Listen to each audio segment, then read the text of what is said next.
शिवसेना आणि राष्ट्रवादी पक्ष चिन्हावरून सुप्रीम कोर्टात पुन्हा सुनावणी सुरुवात होणार आहे। नार्वेकरांनी मूळ राजकीय पक्ष शिंदे आणि अजित पवारांना दिल्यानंतर आता अंतिम फैसला सुप्रीम कोर्टात होईल। तसंच आमदारांच्या अपात्रतेवरही फैसला होणार आहे। पाहूयात।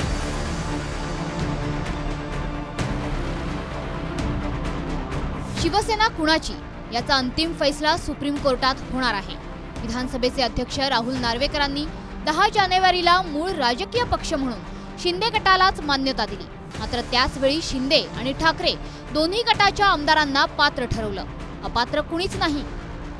आता सुप्रीम कोर्टात 16 आमदारांची अपात्रता आणि निवडणूक आयोगाने शिवसेना पक्ष चिन्हावरून दिलेल्या निकालाविरोधात सुनावणी होणार आहे। शिवसेना पक्ष आणि चिन्हावर 15 जुलैला तर आमदारांच्या अपात्रतेवर 19 जुलैला सुनावणी असल्याची माहिती आहे।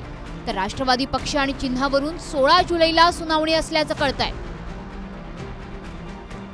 निवडणूक आयोगाने 17 फेब्रुवारी 2023 ला शिवसेना पक्ष आणि धनुष्यबाण चिन्ह हे एकनाथ शिंदेंना दिलं। मात्र व्हीप अर्थात प्रतोद आणि गटनेते यावरून सुप्रीम कोर्टाने जी टिप्पणी किंवा निरीक्षण नोंदवली आहेत त्यावरून आता होणारी सुनावणी फार महत्त्वाची आहे। निवडणूक आयोगाने निकाल देताना म्हटलंय की 21 जून 2022 रोजी 55 पैकी फक्त 24 आमदार उद्धव ठाकरेंसोबत होते आणि त्याच दिवशी ठाकरे गटाने अजय चौधरींची गटनेतेपदी निवड केली। सुप्रीम कोर्टाने सत्ता संघर्षाचा निकाल देताना अजय चौधरींची गटनेते म्हणून निवड योग्य ठरवली, तर मुख्यमंत्री शिंदेंची गटनेते म्हणून निवड बेकायदेशीर असल्याचं म्हटलंय। विधानसभा अध्यक्ष राहुल नार्वेकरांनी निकाल देताना सुप्रीम कोर्टाची निरीक्षणं बदलली। राष्ट्रीय कार्यकारिणीलाच पदावरून हटवण्याचा अधिकार असून एकट्या ठाकरेंना नाही, असं नार्वेकर म्हणाले। शिंदेंच्या शिवसेनेचे प्रतोद म्हणून भरत गोगावलेंची निवड सुप्रीम कोर्टाने बेकायदेशीर असल्याचं म्हटलंय आणि ठाकरे गटाचे प्रतोद सुनील प्रभू यांची निवड ही योग्य असल्याचं म्हटलंय। तसंच त्यांचाच व्हीप लागू होईल हे देखील स्पष्ट केलंय। राहुल नार्वेकरांनी निकाल देताना गोगावलेंनाच प्रतोद म्हणून मान्यता दिली आणि सुनील प्रभूंचा व्हीप अमान्य केला। शिंदेंनी 55 पैकी 40 आमदार आणि 19 पैकी 12 खासदार असल्याचं सिद्ध केलं। परिस्थिती आणि पुरावे यांच्या आधारे शिवसेना पक्ष आणि धनुष्यबाण चिन्ह शिंदेंना देण्यात येतंय असं निवडणूक आयोगाने म्हटलं। पण लोकप्रतिनिधींच्या बहुमताच्या आधारे पक्ष ठरवला जाऊ शकत नाही। विधानसभेतले लोकप्रतिनिधी आणि पक्ष ही वेगवेगळी बाब आहे, पक्षाची घटना महत्त्वाची आहे असं सुप्रीम कोर्टाने निकालात म्हटलंय। मात्र नार्वेकरांनी निकाल देताना म्हटलंय की बहुमतात असलेला विधिमंडळ पक्ष हाच राजकीय पक्ष आहे। म्हणजे सुप्रीम कोर्टात आपल्या निरीक्षणावर ठाम राहिली तर शिंदे आणि 16 आमदारांच्या अडचणी वाढू शकतात। त्या निर्णयाची अंमलबजावणी करण्याची जबाबदारी केवळ राहुल नार्वेकर हे विधानसभेचे अध्यक्ष असल्यामुळे त्यांच्याकडे दिलेली होती। परंतु त्यांनी कायदेशीर चौकटीत बसणारा निर्णय न घेता सर्वोच्च न्यायालयाच्या निर्णयाची सुद्धा अवहेलना केलेली आहे आणि त्यांनी भारतीय संविधानासोबत फ्रॉड केलेला आहे आणि त्यामुळे सर्वोच्च न्यायालयात निकाल काय होणार हे अगदी आता स्वच्छपणे ठरलेलं आहे।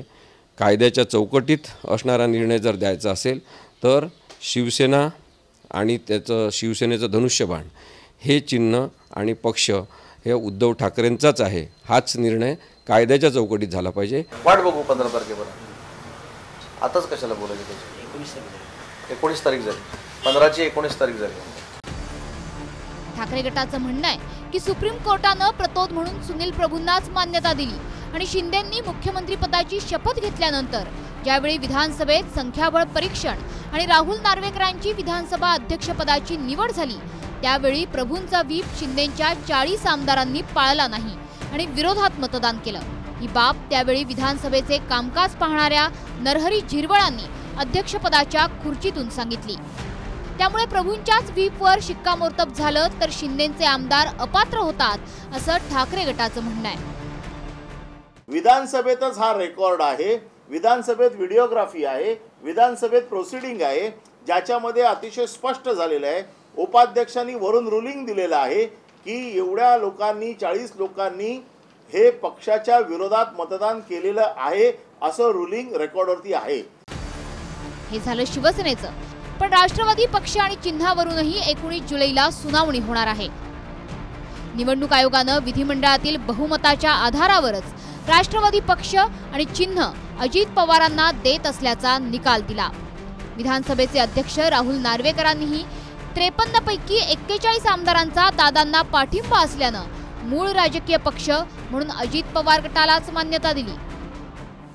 मला काय वाटतं हा विषय नाही, सत्य काय आहे त्याला महत्त्व आहे। राष्ट्रवादी काँग्रेस पक्ष ह्याचा फाउंडर, त्याची स्थापना आदरणीय शरद पवारांनी केली आणि अर्थातच तो पक्ष ज्या चुकीच्या पद्धतीने दोघांकडून काढून घेतला।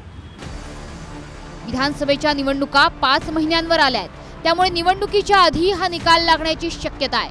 त्यासाठी नियमित सुनावणीची सुरुवात 15 जुलैपासून होईल।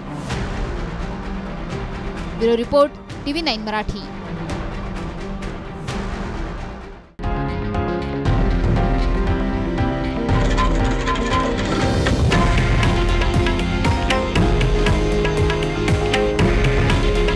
हे आहे देशातील नंबर 1 न्यूज नेटवर्क आणि आपण पाहत आहात TV9 मराठी। काळजी तुमची, हित महाराष्ट्राचं।